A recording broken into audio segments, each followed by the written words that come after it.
Chapter 51. We went home first thing in the morning. Gab flew back to Manila to tend to his massive empire.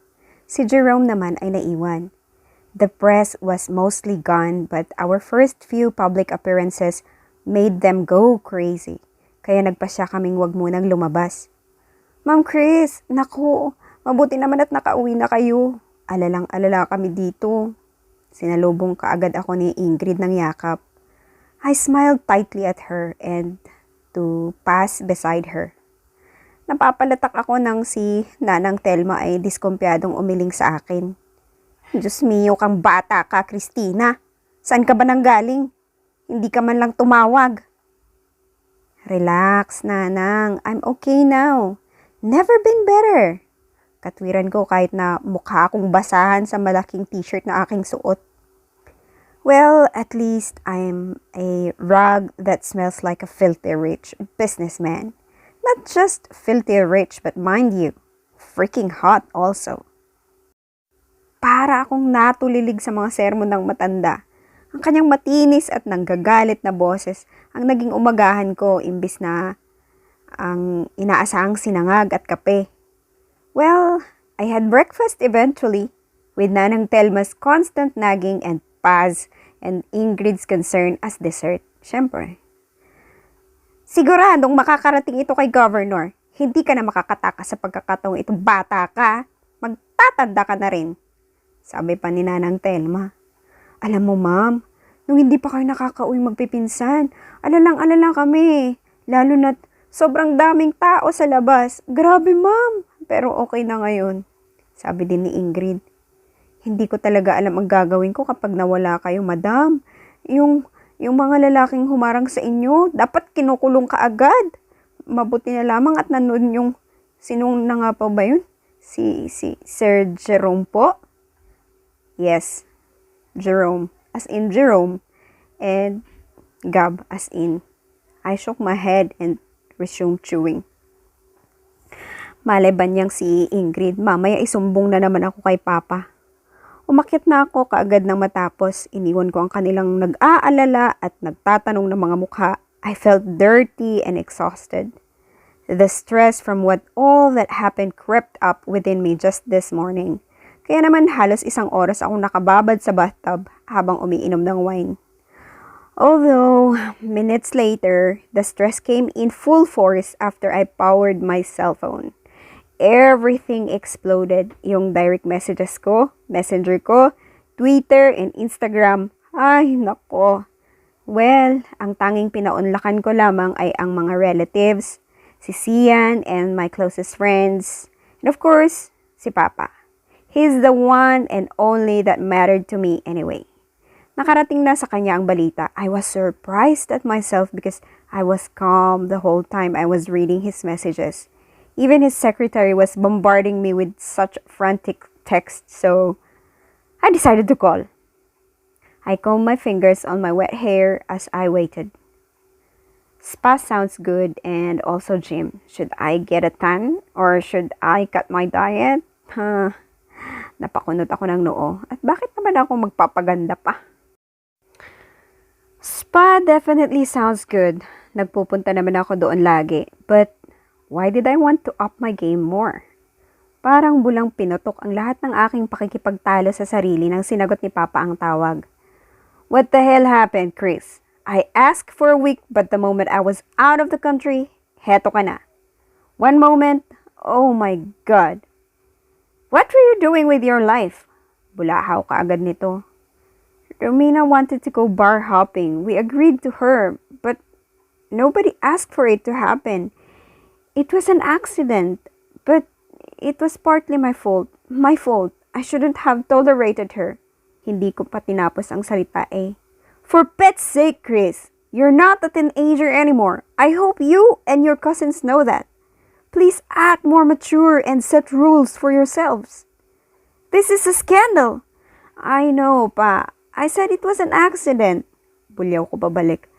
My God! What happened after? Sino ang umareglo at nagpahuli? Yung nanguna sa demandahan at pag-uwi na sa inyo ng ligtas. Papa's heavy breathing told me he already knew who, which took his anger to another level. Yung magkapatid, it was Jerome and Gab. I whispered as my chest deteriorated a bit. Are you seeing him again? Again, Chris? That Damiano boy? Parang nawala lahat ng kulay sa aking mukha. Hindi ko rin alam kung anong isasagot kay Papa. Naliligaw din ako at nangangapa. Because Gab isn't the boy. He's a man who terrifies me so much. He's a rich and powerful one, but he answers to me, kneels to me. So, were his silent glares counted as seeing me? Our skin-to-skin contacts? His deep kisses, was it? Nakabilang ba ang aming mga palihim na pagtitinginan, his loving stares, his mad confessions? Wala kaming libel. Ulit, at hindi ko yun masasagot pero isa lang ang alam ko. Hindi ito tungkol sa akin o sa aming dalawa dahil siya ang sentro ng lahat. Only and about him. The way I see it, the way my thoughts does, everything was always about him. Chris. Dumagundong ang marahas na mga mura at sigaw ni Papa. Napapikit akong mariin. Ang pang-ibabang labi ay dudugo na sa aking kakakagat. Hindi ka na nadala. Sasaktan ka lang ng lalaking yan. Ng lalaking kasal na yan, Christina. Pakinggan mo ko. Huwag ka nang magbulag-bulagan pang muli. Papa shouted at the top of his lungs. Umalingaw-ngaw ang mga paratang ni Papa sa aking tainga. Sasaktan ka lang ng lalaking yan dahil kasal na yan. Lakang kadala-dala, kasal na yan. Napakurap na lamang ako sa aking sarili sa harapan ng salamin. Nauubusan ako ng hininga ngunit pasasaan pat mananahimik din ang kabila.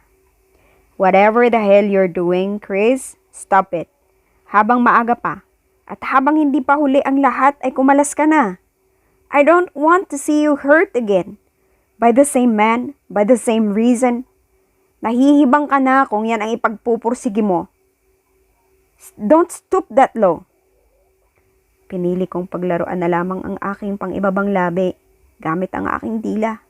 My tongue may make a familiar move. Since when are you two seeing each other? Kapos hiningang tanong ni Papa. Almost a month ago, I whispered. A month? That's harsh on me. Hindi mo pala talaga ipapaalam. Kung hindi pa ibabalita. Chris naman, huwag kang maging tanga-tangahan. Abusado ka na sa sarili mo. He's not married pa. Tanging bawi ko na tila ba yon ang pakonsuelo ko sa sarili. And it even sounded pathetic in my own ears. God damn it!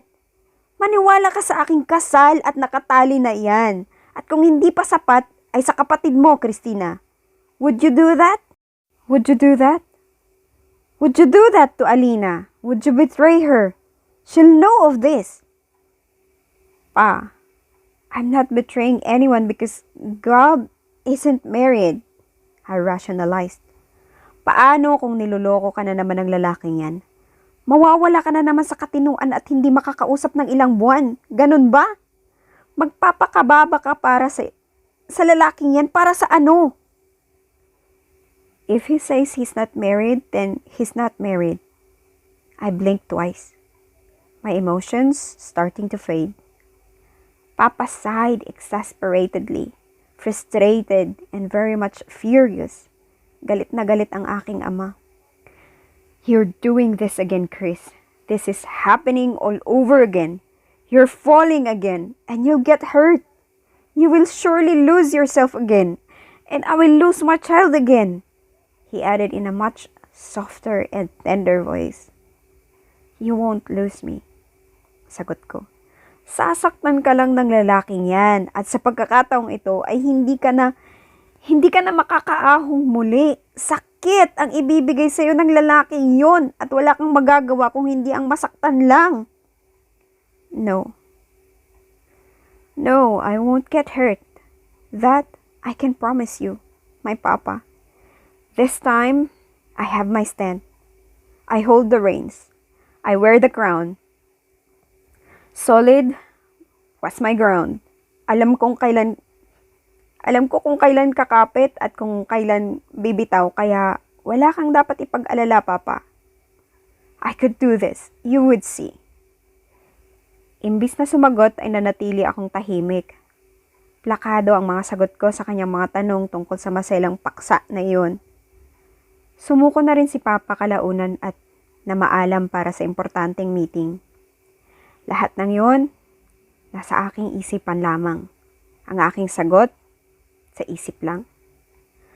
Parang may tumarak na patalim sa aking dibdib at tuwing inaalala ko ang mga sinabi ni Papa ay dumidiin yun doon. He kept on reminding me that I was against the laws of the saints for what I was doing. Said I was breaking the rules of marriage. Said God was married. Sinigurado niyang hindi siya nagkulang ng paratang sa akin and I worshipped him for that. But, like I said, everything would always be about God. Yes, I was attracted, but that wasn't enough. Gab was a passionate man. I could look at him all day when he's loving me. But that could deliver the most destructive waves, the strongest storms and thunder, at ang ganoong pagmamahal ay pinapatay. I was left alone with my demonic thoughts. What I was doing was considered evil anyway. I was to be judged committing one of the 7 deadliest sins anyway. Thinking inhumanely devilish would not be a problem. Habang nag-iisip ay nakapagpasya na akong paunlakan ko ang paanyaya ni Alina. Nakabook na ako ng tiket patungong Manila.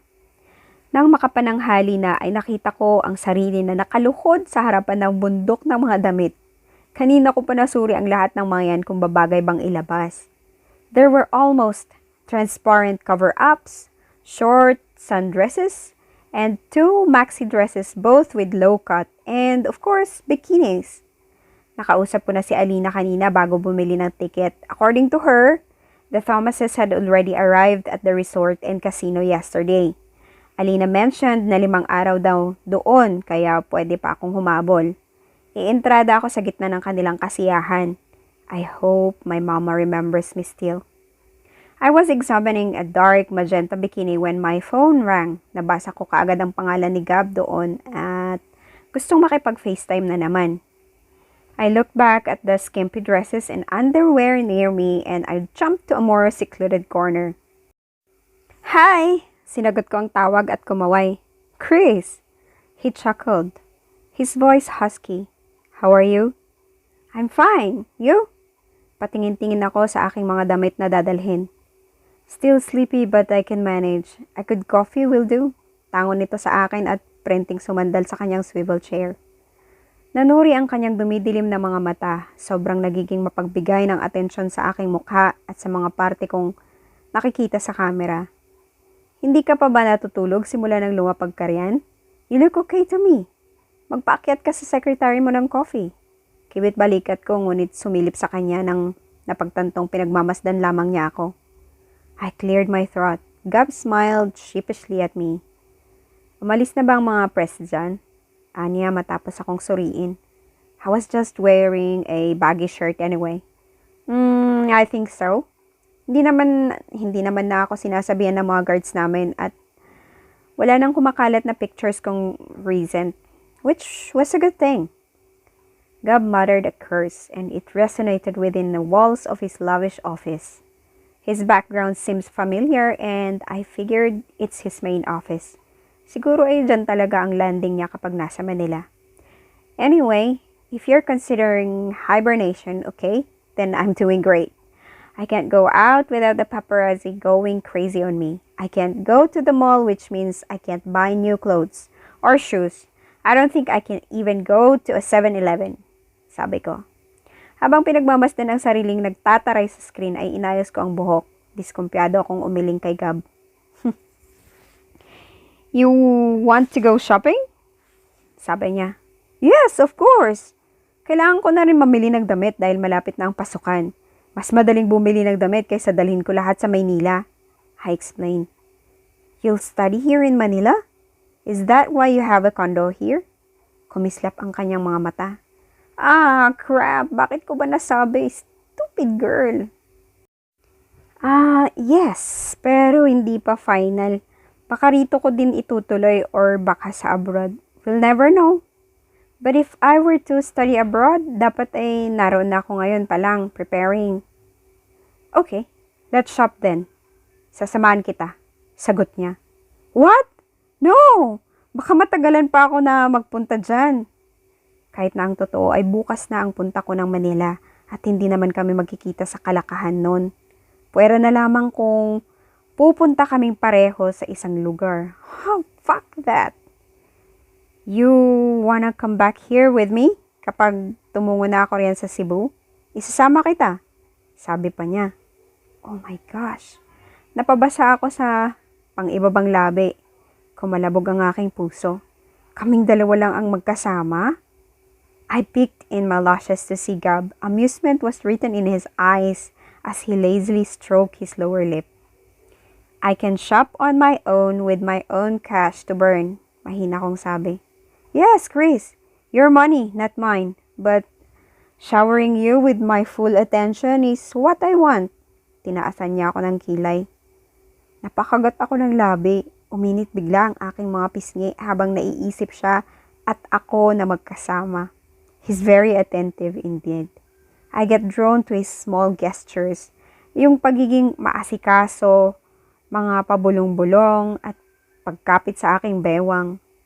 He certainly knew how to treat a woman, how to make her feel like a damn queen, and what if he treated someone like that after I discarded him? Baby, you're spacing out. Namungay ang mga mata ni Gab sa screen. Sumerko ang aking mga lamang loob sa kanyang sinabi.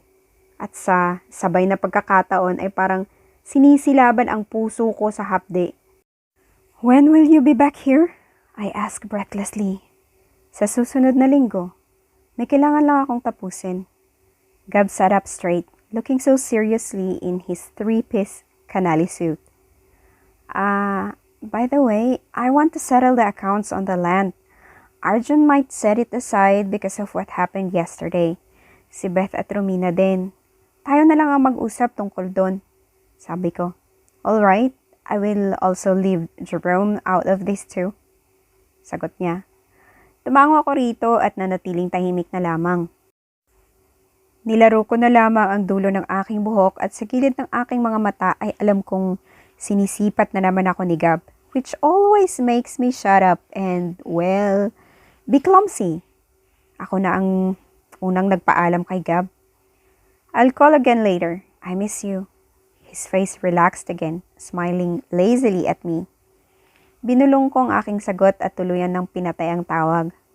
Habang patuloy sa pag-iempake ay hindi maalis sa aking isipan ang pagpaplano sa lupaing kanilang binebenta sa amin. Ani ay naideposit na ni Arjun ang initial na bayad. Ang kalahating natira ay ang susunod at doon na din maglilipat ng titulo. That land's future was the top priority I was keeping an eye on. The project was all Arjun. It was already obvious that we have no fail-safe when his plan goes down south. Papa already knew about me and Gab, and knowing his pride, he wouldn't approve of that project. It would be the biggest project yet of the Canaveries with a staggering billion of money. It's a sure win advantage, but failing would mean our entire downfall. Either all or nothing. Malulugi kami at baka matalo pa sa eleksyon dahil sa kawalan ng pondo. At si Arjun na nagpapalakas ang masisisi. Naibigay na pala ang paunang bayad at lipatan na lang ng titulo ang kulang. Maybe if Arjun was fast enough to pay the Damianos, the project would be able to push through. Papa wouldn't be able to intervene since the project was already close to finish. Where would Arjun get sums of money that fast? And where did he even get the money to pay the initial? From our campaign funds, of course. Arjun wouldn't get past the higher-ups since everything goes through them. Sa huli ay sila papa pa rin ang magdidesisyon kung itutuloy o hindi. So, what should I do? Kinabukasan ay nakaangat ang aking mukha patungo sa alapaap ng metro. Ang iilang hibla ng aking buhok ay kumakawala at dumudungaw sa gilid ng aking mukha. I could still hear tires screeching and the cars honking in my head and all that. I adjusted my sunglasses over my eyes and proceeded to walk swiftly on the stone pathway. Manila was exhausting. Even just pronouncing it inside my head makes me physically tired. Nang makarating sa hotel at sa nakalaang suite para sa akin, ay nagpadala kaagad ako ng mensahe para kay Alina na nagsasabing narito na ako. Pagkatapos nun, nagpahinga lamang ako ng ilang minuto bago pumasok sa bathroom. That was the initial plan. I need to recharge a bit. There's quite a lot of things that tire me so fast. Like this family reunion, seeing my stupid cousins, talking to my sister. Pero, nakaidlip ako ng ilang minuto. Napatalon na lamang ako sa gulat ng may mabilis na kumakatok sa labas. Nagsuot ako ng bathrobe at kahit basang-basa ay nilabas ko ang room boy. Thank you, and I gave the poor blushing boy a few hundred bills nang mailagay niya ang mga gamit ko sa loob. From the boys retreating back, my line of vision shifted its focus towards an incoming Alina. A very much excited and maybe a thinner Alina. Parang sumerko ang puso ko sa kanyang pagtalon patungo sa kwarto ko. Chris! Oh my gosh, Chris! It's really you! I can't believe you're really here already! I missed you so much! Kahit pa ako'y basang-basa, pinugpog niya ako ng mga yakap at halik. I almost got choked. Not just from her bear hugs, but seeing her again. And the realization that I missed her too. Yumakap din ako sa kanya pabalik. Malambot ang kanyang buhok sa ilalim ng aking mga palad at ang kanyang pamilyar na amoy ng mga mansanas ay muling umatake sa aking ilong. What time did you arrive? Kanina ka pa ba? Oh my, you're finally here. Her soft palms held my face together and hugged me some more. Hindi ko maiwasan ang pag-usbong ng mainit na likido sa gilid ng aking mga mata. It's my sister. In flesh. Kani-kanina lang. Hindi mo natanggap ang text ko? I texted you the moment I arrived here and, oh my God, I missed you too. I gave one final squeeze and pulled back. Then I smiled gently as I admired her. Alina's hair was a bit longer than I remembered. Her waist a little thinner and maybe her makeup a little lighter, which just means she's doing fine. She's more radiant and looking all too lovely. She was more of that woman that I felt and there were no traces of scars kahit yun na lang ang pakonsuelo sa akin. She didn't suffer like me, which would feel fine. It felt fine. It's fine. Everything should be okay. Hindi ko kasi hawak ang cellphone ko kanina. I was busy. Dahilan niya nang makapasok na kami sa loob. Busy? Hanggang dito ba naman ay workaholic ka pa rin? Panunoy ako at pumasok ng banyo upang makapagbihis ng mas maayos. Workaholic? Oh no! It's been years since I held a laptop for a straight whole day. Sa bahay na lang ako ngayon, Chris. Napatigil ang mga kamay ko sa pamimili ng damit na susuotin. Where is my sister?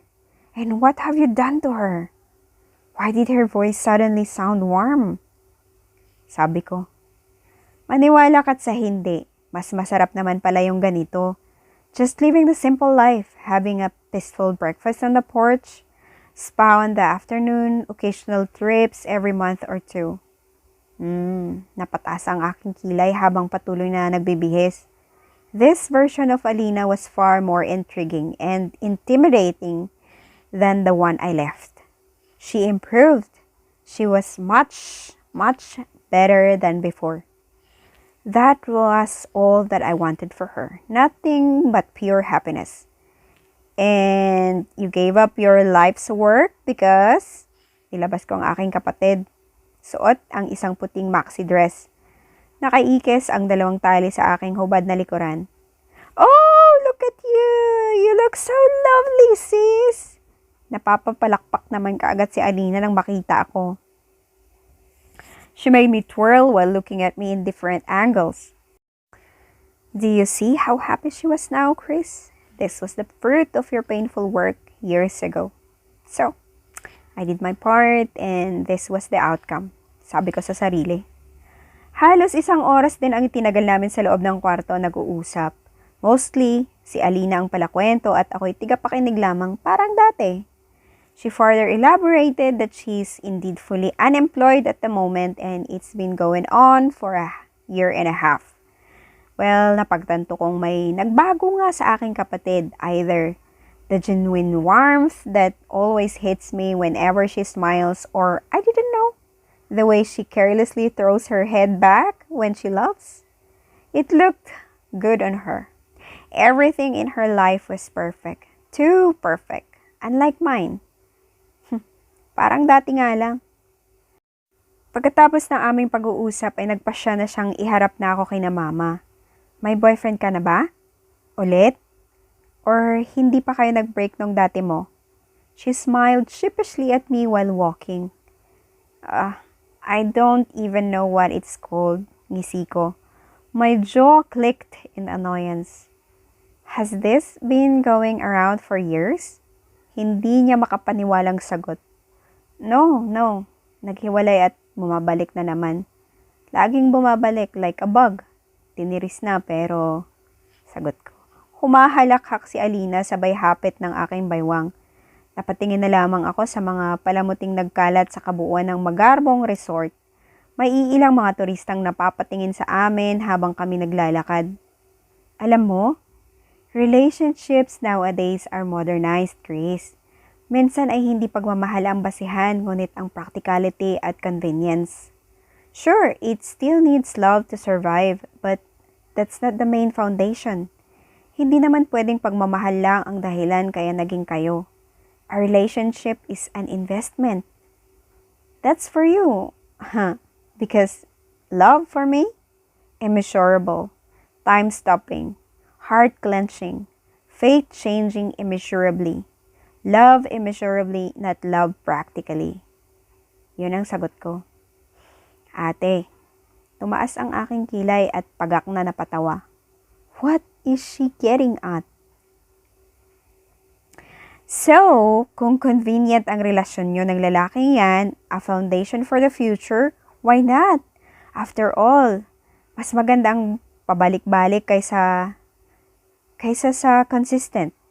But if it's impractical, why pursue? Alina whispered as we neared the neoclassical-looking restaurant. When does love become impractical, Tumagilid ang aking ulo sa husay. Tanging halakhak na lamang ang ibinigay niya sa akin, as if she's saying, I'm still an immature when it comes to things like this. Though nahuli ko itong bahagyang napakunot ng noong ngunit bigla ring naglaho. Well, some things never changed. Siya pa rin ang Alina na utak ang pinagagana at ako si Chris na puso ang inuuna. Humiwalay na rin ito kaagad sa akin upang salubungin ang aming mama at ang kanyang pamilya. Huminga akong malalim at nagplaster ng nanunuyang ngiti sa aking mapupulang mga labi nang tumungo doon. With every step that I take, the ground felt like it was burning. It almost crumbled down with all the disdain written in their eyes hitting me. Mukhang mananakal at mananaksak sila. I flashed my golden fangs and smiled evilly to all of them. It's been a long time, dear Mama. I kissed my mother's cheeks as she kissed mine. Shock was evident on her regal features. Chrissy, oh my, look at you, dear. Mama beamed at me as she looked at me from head to toe. Tumabi ako kay Alina kaya naman nagpalipat-lipat ang kanyang tingin mula sa akin at sa aking kapatid. Couldn't choose who's better pet, my dear Mama? But I admit, it's nice to see her eyes shining once again when she looked at me. Sa isip ko. Chrissy, oh my, look at you, dear. How are you, Iha? Hiyang na hiyang ka sa States, I can tell. How are your studies, Still pursuing medicine? Naniningkit ang kanyang mga mata sa tuwa. Alina uncomfortably cleared her throat beside me. When I told Mama what and where my current situation was, she clapped like a mad seal. She was incredibly proud of me when she introduced me to Grandma and to her husband, Alina's dad. Tuwang-tuwa ang kanyang mga mata habang ayaw akong pakawalan. While introducing me to a new family member, a cousin-in-law, I snapped my eyes to look for my sister. Kinalimutan at ayaw hawakan. Naroon pa rin siya kung saan siya iniwan ng aming ina. Nakikisali sa usapan ni na grandma, ngunit tila babalisa at pasulyap-sulyap sa aming pwesto. I smiled gently at her but she looked down before smiling full force towards me. What's the problem, sis? My youngest, Christina, has the passion for medicine since she was a child. Kaya sinusuportahan ko sa lahat ng gusto at tingnan mo nga naman ngayon. Because of my consent, soon to be licensed physician in her field. I'm so proud! Ani Mama sa kausap. She squeezed my arm and she beamed at the couple Jessica and Rhett. Humiti lamang ako. I clicked my tongue silently. I can tell. Tita Mara, mukhang ayaw mo nang pabalikin sa States. Siya na ba ang uupo sa pwesto ni Alina dati? And what happened to Alina now, tita? Ngiti ng balingkinitang si Jessica sa akin. Oh, Iha, don't get me started on your cousin. I don't know what happened to Alina. She must have hit her head for her to forsake her duties like that. Parang hindi ko pinag-aral sa US. She turned so soft. Well, she's certainly a better chief executive than Evangeline. Evangeline is okay, but the company needs more boost under her care. Kapag si Alina ay nakataas, ano kaya kung tinaasan ako ng kilay ni Jessica? I remained composed and regal. I didn't need to answer that, mainly because I didn't want this kind of family. Kahit palimpak na salapi ang masasalo ko rito ay mas mahalaga sa akin ang respeto sa sarili. Alina has gone mad, I'm telling you. She's turned irrational, close-minded, isolated, and unsocialized. She's changed, sagot ni Mama. I like the changed Alina. She looks better to me. Aking unang inosenteng sabat. Tumaas ang aking kilay sa nabiglang si Jessica. In my opinion, she's of no use in the company and the business, so I disagree. I don't find her any bit likable. Irap niya sa akin. I don't need your opinion. Tamad kong ngiti. Oh, honey Jessica, Chris, both of you should rest. Jetlag na yang nagsasalita. Sabat naman ni Mama na nagpatay mali siya na lamang. If my sister wants to resign, then it's her choice. I can sense Alina got tired and suffocated, which was, in the first place, not her fault. Ginusto niya, kaya hayaan niyo. Kalmante kong sabi habang profesional na nakangiti. Right. Pagsang-ayon kaagad ni Mama sa akin. Red was training my cousin. She looked ready for another clever remarks. I was readying my own rebuttal ngunit nagpaalam na lamang ang mag-asawang magpapahangin. Your cousin Jessica caught a big fish. Red Maradona, ang yaman ng angkan. Preparado na hanggang hinaharap. I like him for our business. Kwento ni Mama habang naglalakad kami pabalik kay Alina. I was listening half-heartedly. Nakatingin lamang ako kay Alina na dinudot-dot ang telepono. Once our eyes met, she beamed but it faltered when she looked at my Mama beside me. Oh, did your husband call? Is he coming? Please, call him. Tell him to come here. Call him first. Plead. Dinuro ni Mama ang aking balisang kapatid. Husband? He just called. He'll come. I promise. Alina smiled proudly at Mama. Si Mama naman ay ngumiti ng kailaki sa aking kapatid. I saw hope in my sister's eyes. There's my daughter right there. Now freshen up. Use a darker shade of lipstick and harsher contour too. Sabi ni Mama. Pinanood ko si Alina na tumango at ngumiting nahihiya sa akin bago umalis. Mayroong sumusuntok sa akin ngunit tila ba nawawalan ako ng pakiramdam. It's getting funnier by the minute. Iyang kapatid mo, Chris, ay may pakinabang pa pala. Nawalan ng talino pero may ganda pa. You can't go wrong with beauty or brains or both. Kita mo? Kita mo ang napangasawa ni Alina? A man running the strongest empire and he's on her side. Our side. Is that why she left the company? Para maging isang housewife? Humahalakhak ako nang tumangok si Mama. All I could do was trail my eyes on Alina, who was eager to get out of here, to be beautiful, to please her husband for, say, 3 years now. Why wasn't this a surprise anymore? There's no surprise factor. It's more of a disappointment, such disappointment. And if this wasn't enough, at kailangan pang bigyan ng ebidensya ang pahiwatig ni Mama, the man himself was spotted coming inside the venue. A few bodyguards in his aid. He looked insanely hot in his suit. Too good to beautiful. Too sinful to look at. Halos lahat ng mga Thomases ay dumalo sa kanyang gilid upang siya asikasuhin at kamustahin.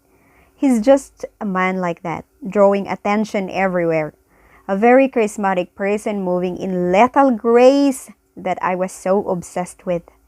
Oh, there you are. Alina was waiting for you, dear. Nasa kwarto lang. How are you, Gab? How was your vacation in Cebu? Lumapit kami ni Mama doon. In Cebu? Gab was about to speak but he shifted his gaze towards me. He pressed down hard, eyes triggering a chaotic reaction in his system. Hi.